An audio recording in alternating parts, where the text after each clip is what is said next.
Hello बच्चों, कैसे हैं सब। तो क्वेश्चन देखते हैं। In hypogeal seed germination the structure helps to push the cotyledon inside the soil. Question आ रहा है हमारे सीड जर्मिनेशन से, राइट। सीड जर्मिनेशन एक बहुत ही इंपॉर्टेंट मैकेनिज्म होता है। क्यों? क्योंकि ये वो प्रोसेस है जो एंड्स होता है with the formation of seedling. Seedling क्या है? सीडलिंग वो स्टेज है जब प्लांट डेवलप होता है, जस्ट डेवलप ही हुआ है सीड से, राइट। तो सीड जर्मिनेशन एक बहुत ही इंपॉर्टेंट मैकेनिज्म है। और सीड जर्मिनेशन में हमें क्या देखने को मिलेगा? हमें देखने को मिलेगा सीडलिंग, कि भाई हम कितने सक्सेसफुल हुए, राइट। दो तरीके के सीड जर्मिनेशन मैकेनिज्म होते हैं। एक होता है एपिगियल, एक होता है हाइपोगियल।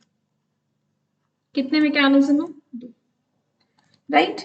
अब हमें पता है कि there are two structures, epicotyl and hypocotyl. Seeds के दो स्ट्रक्चर हैं, हाइपोकोटाइल और एपिकोटाइल। एपिकोटाइल कौन सा है?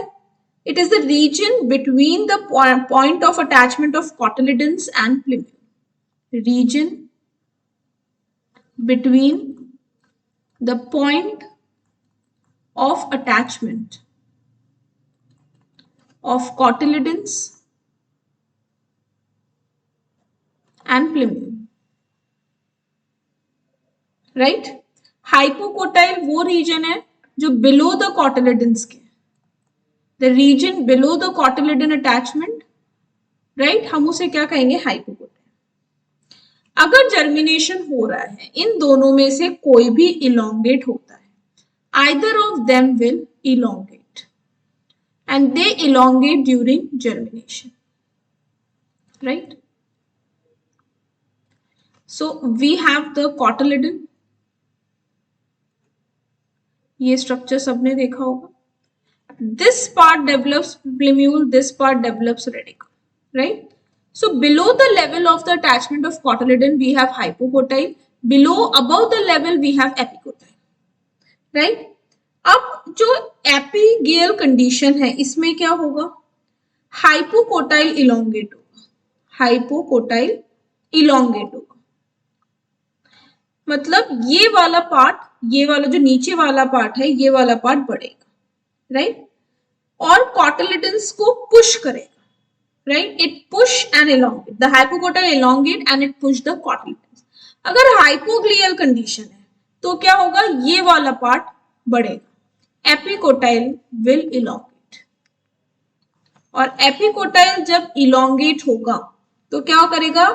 And the cotyledons, right, it remain below or on the surface of the ground. Clear? इसका एग्जाम्पल है ग्रैप्स, इसका एग्जाम्पल है बीन्स। हाइपोग्लियल कंडीशन में एपिकोटाइल इलोंगेट होगा, कॉटिलिडन्स इलोंगेट होंगे और दे रिमेन बिलो और on the surface of the ground. पर जब एपिग्लियल कंडीशन है तो इसमें क्या होगा? हाइपोकोटाइल इलोंगेट होगा विद कॉटिलिडन्स, लेकिन कॉटिलिडन्स कहाँ रहेंगे? Above the ground. इसमें कहाँ रहेंगे? बिलो और ऑन द सरफेस। बात समझ में? तो that is the difference between the two types of germination. Clear? Hypogeal में कौन the structure helps to push the cotyledon inside the soil, कौन पुश कर रहा है हाइपोकोटाइल में, ये हमें जानना है। तो ऐसा कौन सा स्ट्रक्चर है जो हाइपोकोटाइल में पुश करेगा? एपिकोटाइल, हाइपोकोटाइल, प्लूम्यूल या रेडिकल। तो in hypogeal condition epicotyl, right, in hypoglial condition epicotyl pushes the cotyledon inside the soil and the cotyledon remains underground. बात समझ में आई? So in this condition what is the correct answer? हमारा correct answer है epicotyl। ठीक है।